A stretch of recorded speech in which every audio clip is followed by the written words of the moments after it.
So we made it to Friday one more time. Can you believe it? This is the first Friday of March. We're in the last month of our goals for the year. And I just want to say, I'm very excited to be here to give you the latest mashup. So our 4 videos for the week, we're, a little bit all over the map again, because it was all things I was kind of encountering. And so just real quick, we're going to go over accountability versus micromanagement, because I hear this all the time. I don't want to be micromanaged. And we need to take a little step back and say, one, are we micromanaging? Do we have the right processes to empower our team? Because sometimes it's a tools issue. Or 2, is that I just don't want to be held accountable. And those are 2 different things that we're going to unpack in this video that might be really helpful for you and your team. Next up, we have get over the fear of cross-selling. We've done so much work with our opportunities course, the how to convert inbound calls into opportunities that you can buy on our online store. And a lot of people bought additional coaching hours with me. And by unpacking that, we really learned that there's a lot of fear on cross-selling, whether it's the fear of getting rejection, the fear of I don't have time, the fear of I don't know how to say it, I don't want to be a pushy salesperson. So we really talk about, hey, fear can't boss you around. Don't listen to the fear voice. Listen to the protection voice. Listen to the better for the client, better for the agency voice. And we work through that in that video. Then next up, we have the assuming of the close. Again, another skill set that I think, we were never taught. We were taught how to quote, and not even a lot of times taught how to present the quote. But then there's this awkward moment of, okay, what happens now? And, if you're a producer, this might not have as much impact on you. But if you're a newer producer or someone that was in service that moved to sales, or you're doing both, we've all had that moment of, I'm a little awkward. What do I do? So we're going to give you our best strategies. And then we wrap it up with something that kind of got me mad this week. Lo and behold, it happens, which is, does training work? I heard from somebody that, oh, well, training doesn't work. Even if Kelly trains my team, they won't do it. And I said, you know what, let's put the kibosh on that. Sorry for the ding. Let's put the kibosh on that. Training does work, but it's not just training like sitting down and watching a webinar. Similar to like watching a workout video without doing the work doesn't work. There needs to be accountability and coaching and tracking. And so I break down how we don't do training in a vacuum. We really break it out for everybody. So I hope you really enjoy these videos. It's been a fun week putting them together for me. You'll see me in different locations, which is also kind of fun because being back out on the road is really a passion of mine. And if you have any questions or any topics you want us to cover, please, by all means, let us know. Without further ado, let's get to the first video. Accountability versus micromanagement, right? No manager wants to be a micromanager. They do it out of fear or uncertainty or doubt that things aren't working well. And no team member wants to be micromanaged, but we have to be clear, am I being held accountable to a job, or am I being micromanaged? And we need to break that down because they are 2 very, very, very different situations. And being held accountable is going to be part of any successful organization. But as a leader, you got to check to make sure you put the right tools and empower your team too. So watch this video as a group and discuss. It's a good topic for discussion for any agency. So today we're going to talk about a topic that we run into quite frequently, which is the feeling of being micromanaged. And this comes on both sides, both the management and the employees. Managers or leaders don't love the idea of having to micromanage people. And we often hear from staff members, I feel like I'm being micromanaged. So I thought it'd be great to unpeel this onion today as we talk a little bit about what does it mean to be micromanaged. So I have the definition of micromanagement up. It's to control every part, however small, of an activity. So this would literally be someone standing over your shoulder saying, point here, click here, do this, etc. Now, the idea of accountability, on the other hand, if we look that one up, I can only have one screen open at a time. Let's give the definition of accountability. The fact or condition of being accountable or responsibility. So we have to kind of think about this. I'm going to start on the manager side and go down the team side. So no one wants to micromanage people. It's actually a huge waste of time. But when there's failures to adhere to processes, procedures, or issues with work, it has to be addressed. And bottom line is, if someone is not following suit with how the agency believes something should be handled, this also has to be addressed. I don't want micromanagement confused with following a process. Micromanagement typically occurs when there's a failure to follow a process. So you have to identify if you're a staff member struggling with the idea you're being micromanaged. Are you following the processes and procedures? Now, managers. A lot of times we dive in and micromanage because the processes and procedures are either not existent or unclear. And so we end up sort of getting our hands in wet and dirty because there's a failure to have it clearly outlined. There's also a difference between a one-time failure and a repetitive action. Oftentimes, micromanagement develops when it's a repetitive action, and there's not a great way to address it. If we hop onto the team member side now, think of it this way. If you're failing to follow procedures or raise your hand saying, I'm uncertain, you might feel micromanaged. But you also have to identify, am I confusing micromanagement with accountability? Because you might be thinking you're micromanaged, but really someone like your leader is holding you accountable. Accountability exists when there's a clear mission and vision. And so you can say, hey, if you want to lose 10 pounds, it's not bad to have your best friend knock donuts out of your hand. That's accountability. Now, if you didn't like that, you might be thinking, she's micromanaging my weight loss. Or she cares about your future and wants you to hit your goals. Sometimes we feel micromanaged when we're not in alignment with our goals. And this is something you have to step back and identify. Do you feel micromanaged because you want to do things your way and you have a different belief set than agency leadership? That's worth a conversation. But I think the word micromanagement comes around all too often. Embarrassingly often, it's the wrong word. The real word is, I don't want to be held accountable. I might not be following the processes. And on the leader side, it's, I don't have the processes. Somebody is not in alignment with my belief system. These are the two key triggers you need to focus on if you feel like you're stepping in and micromanaging, or if you're a team member and you feel micromanaged. Stop and take a deep breath. Is it accountability or micromanagement? And how can we fix the two? That's what I have for you today. Have a great day. We often find that we have a conversation with ourselves versus the actual client. So before we're thinking in our head, my agency wants me to cross sell, but this person I don't think has any money. They seem rushed. They don't have any time. I've got so many other things to do. I can't focus on this right now.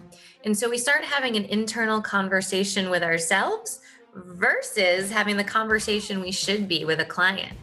And let's be honest, most of our closing ratios on cross sells aren't record breaking. You're not going to close everything you quote. We need to plant some seeds, and those seeds will develop and they'll call you, which is when they call us, we know we have a high likelihood of closing. So cross-selling starts with the opportunity. And I think we get ourselves so wrapped into the whole thing. If I ask, I've got to explain it, then I've got to quote it, then I've got to bind it, then I've got to service it. Oh my gosh, I'm adding more work to my plate. So watch this video to identify our fear factors on cross-selling so we can shut that voice up and get back to being ridiculously amazing. Hi everyone, it's Kelly Donahue-Piro here, and today I want to talk a little bit about the idea of cross-selling, both for current customers and at the point of sale. All too often, I find that a little voice pops up in our head that says, oh, they're busy buying a home, they can't deal with their auto insurance now, or oh my gosh, this is a restaurant, they've had their worst year ever, I can't talk to them about cyber liability. Or, oh, they just shared with me that they got laid off. So, there's no way that they're gonna want an umbrella or that kind of coverage. And I want you to time out when that happens. When you are having a conversation with yourself, not the client, there's an issue. That conversation with yourself is keeping you small and not allowing you to truly hit your potential. In addition to that, what we're doing is we're taking away the person's right to say no. And if you've ever been in a situation where maybe you were down and out, not at your best, you find that a lot of people do this and it gets a little bit irritating. I know this from personal experience. The bottom line is it's not your decision to make. Your job is to educate, and let the consumer make the decision that's best for them and their family. Also, times change, things change. I'm certainly not where I was 10, 15 years ago with $90,000 in student loan debt. Sometimes you have to plant a seed and let it grow. And if you're in the position to take away people's options, really think about that. Is that really your role? Are you having the conversation with the wrong person? And what is fair to the customer? Because to me, what's fair to the customer is they get the ability to say no to you. And we plant a seed and we continue on the way. So just because you think someone won't do it doesn't mean that that's your right. How do you know? And also, we're not doing the right thing educating people. No means not right now. And that's how we have to leave every cross-selling conversation, both at the point of sale and when we're talking to a customer who calls in for service. And that's our 3-minute tip today. Have you had a moment to check out our agency process packs yet? Well, let me tell you, they're full of such great stuff. First of all, they all include how-to videos. So not long, but 5 minutes that'll help walk you through each process. How great to train your team. Next, they all include a workbook with clear steps on how to tackle a process. The one that we want to help you with right now is how to set goals for every role in your agency. So often we get questions of, well, how do we set a goal for a service person? How do we set a sales goal? How do we set a goal for the non-customer facing team? We want to include them. Well, we're going to help you with a full calculator that backs you into what your agency wants to accomplish. We shouldn't be picking goals out of a hat. It should instead be, I want to be X and my retention is Y, and this is what we need to do. We're very clear in our process pack, say that 10 times fast, that not only do you need a goal, but then you need a plan. And once you're clear on where you want to be, you can create that plan. So head over to our shop, look at the agency process packs. We have several in there for your viewing enjoyment, and you buy them outright. This one happens to be $200. Then you have it forever and ever and ever, and you have access to the videos forever. So what are you waiting for? If your agency is struggling with processes, don't recreate the wheel. Let us help you, and you can buy it at your leisure. We hope to see you as an agency process pack client. And if you have any processes that you don't see there, keep checking, they might be in production, or send us a message. We're always looking to add to the process packs. Have a great day. For many of us in insurance sales, especially over the phone, we were never taught how to close. And close seems like such a Wolf of Wall Street scary word, but it's not. Really, it's just leading the person to the right decision. So many times consumers have to be called into action. They want to know from us what's next, or they're mulling it over in their head. And when we call them into action, they're like, let's just get this off my list of things to do today. It makes for such a better interaction. So in this video, we actually give you the tips, the words to use to pivot from the pitch to the close and not feel like you're taking someone's used car sales training course. We also talk about our FX sales course, which goes over the whole process of how to make it work for you. So we hope you consider the course, but we hope you take these closing tips and make them yours as soon as possible. Good morning, everybody. I want to talk today about closing strategies for insurance quotes. So many times when we're working with team members, they present the quote, and remember, we're only going to do that over the phone. If you've watched any of my videos, you know that there is no other way. We do not email quotes without a conversation. And that's because we're literally putting so much complicated information into the hands of someone that doesn't understand it. I equate that to this. Imagine your doctor emails you a medical prognosis. What are you thinking? You're going to WebMD, you're trying to understand it. And honestly, you're making a lot of decisions without counsel. And so we don't want to do that. We always want to have a conversation, because hopefully we're also providing people multiple options. This is such a great way to upsell. And what it does is it empowers the consumer to understand more about their insurance. It's not take it or leave it. It's let me share with this and let me show you what this looks like. And then they understand the difference between the two. Huge sales strategy to make people feel comfortable, number one. And number two, you get this thing that we call the soft yes. If I'm giving you 2 or 3 options, you're somewhere in the conversation going to tell me the one that you're leaning towards. that gives me a green light. And the green light is this. Many people assume that someone wants to look at the quote. Now, there's a few personality types out there that might, but let the consumer ask for it. Don't say, okay, I'm going to send this to you so you can look at it and think about it and let me know. That's absolutely the world's worst closing technique. Think about it and let me know. Somebody going to go home and spread your quote out on their dining room table with a glass of wine and a highlighter? No.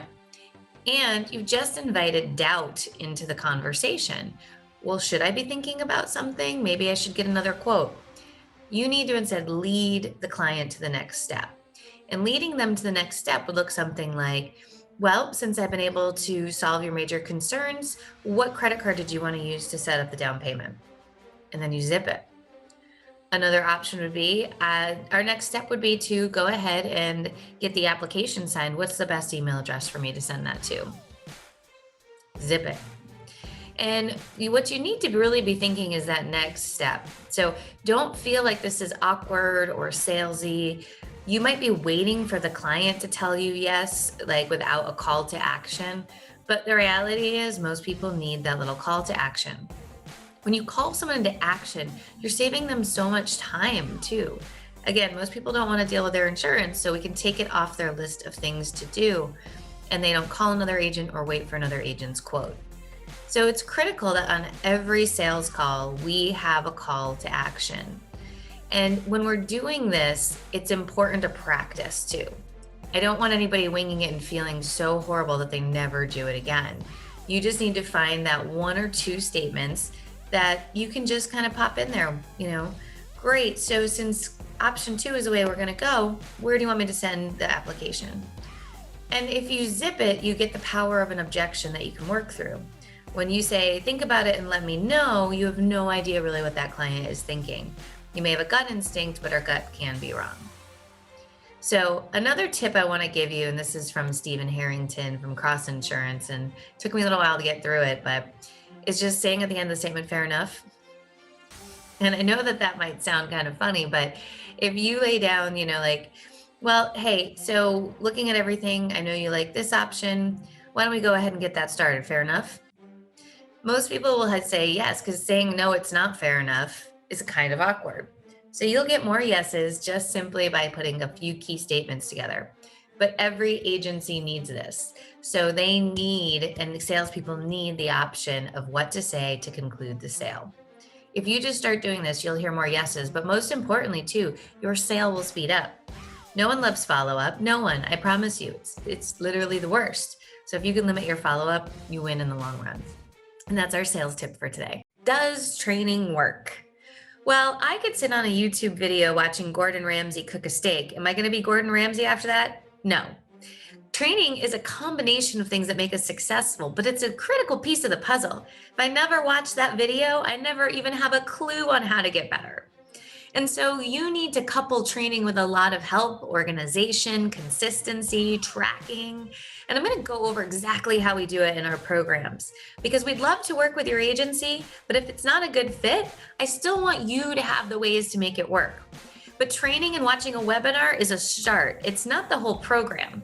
So if you think training doesn't work, what's your plan B? I know I get a little feisty because this was one that kind of slapped me across the face this week, but I have to tell every agency is that if you have a trained team, do you think they're better or worse off? Do you think your life's easier or harder? But if you're not good at training, that's okay. That's why we exist, honestly. Invest in your team and you're going to see the dividends. Watch this video and we'll catch up with you at the end. Hi, everyone. So I get this question a lot, and I heard through the grapevine that there are some people who are looking to work with us that have been questioning a few things. So I wanted to get out on our video and address it, which is, does training work? And the comments that I heard were along the lines of, oh, my team won't buy into training. And I always say, you know what, you're right if it's not done right, just like people don't buy into diets or working out. The idea is that training goes through transformation. And so it can't just be watch a webinar and hope for the best. For many, many frontline workers, they're not as invested in podcasts or videos like this sometimes. And so it takes some time to change mindsets. But the reality is training only works when there's consistency. So a training plan where the plan is repeated and the concepts are repeated and addressed as real life scenarios hit. In addition, all too often, we don't tie training to incentives or recognition and praise. And recognition and praise are some of the most important things to make training stick. You're asking people to go out of their natural comfort zone. And when they do that, we have to be there with a big, open cheerleading situation. In addition, accountability and tracking is critical.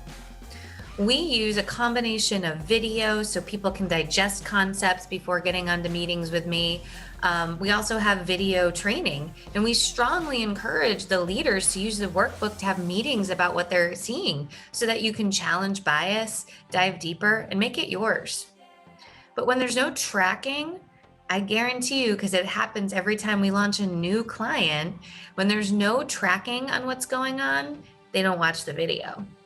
And they're waiting to get caught. And once it's addressed, they'll start doing it. So don't throw the baby out with the bathwater on training. You have to make it work for you. But the last tip I'm going to give you is probably the winning ticket, the most critical. And it takes a period of change. So usually for the first 4 weeks, people are challenging the idea, will they know if I don't watch the video? And they'll make a wide variety of different excuses. I couldn't log in, not that they reached out, but just, that's the reason. Okay, we'll fix that. And we don't take an approach of, you idiot. We take an approach of, no problem, let's fix that. Let's go over it. And then we apply actual tracking. So for example, how many asks did you make? Did you ask 2 people a day for cross sells? And we can use your management system to do that. Lo and behold, the first week, it's super low. And I do this so I know to expect it. The second week, we get a few more adopters. The third week, it usually gets addressed by management. And by the 4th week, we're rolling. And people actually see a difference in numbers. So you're right. Training on its own as simply an e-course doesn't always work. You'll pick up good tips and tricks, but training with tracking, accountability, praise, and consistency does work. So change your mind on training. It's the only way to make sure your team is being ridiculously amazing and getting what they need to do their job at the front end. And if anyone has any questions, feel free to reach out or leave a comment. I'd love to hear how you feel about training. So that's the end of our Mashup videos. We really hope that you've been enjoying them. We hope that you subscribe so you get them daily, not just the weekly blast out. And also, we want to make sure that you feel empowered too. If there's a tip you want us to cover, just drop us a contact form on our website. But also too, if there's something that you like about these videos, let us know. We'd love to hear from you. Leave a comment in any format that you're seeing. Tell us which one was your favorite this week. We'd love to hear from our loyal viewers on how these videos are helping your agency. And if you want to work with us, we'd be happy to have that conversation. You can book a time right on our website to get started, or fill out a contact form and we'll be in touch with you. But until then, have a great start to your March, and let's be ridiculously amazing, everybody. Is training your insurance team on your mind? If not, it should be. Your team is your largest investment of the agency. And when they aren't trained with the best practices, you're not exactly leading the team the way you should be. Training can be difficult, right? Sometimes people aren't bought in. There's never enough time, and it can be costly. But we've solved that problem here at Agency Performance Partners. We have an online school with sales training, retention training, time management training, how to turn inbound calls into opportunities, and how to reduce remarketing. And we're adding a new course every single quarter. This can be done on your own time, and the videos are generally under 10 minutes. There's workbooks, role-playing videos, scripts. It's super interactive. For many agencies, they pop the video on during their team meeting and then use the discussion questions in the workbook, so you can take your team meetings to the next level. Oh, and did we mention cost?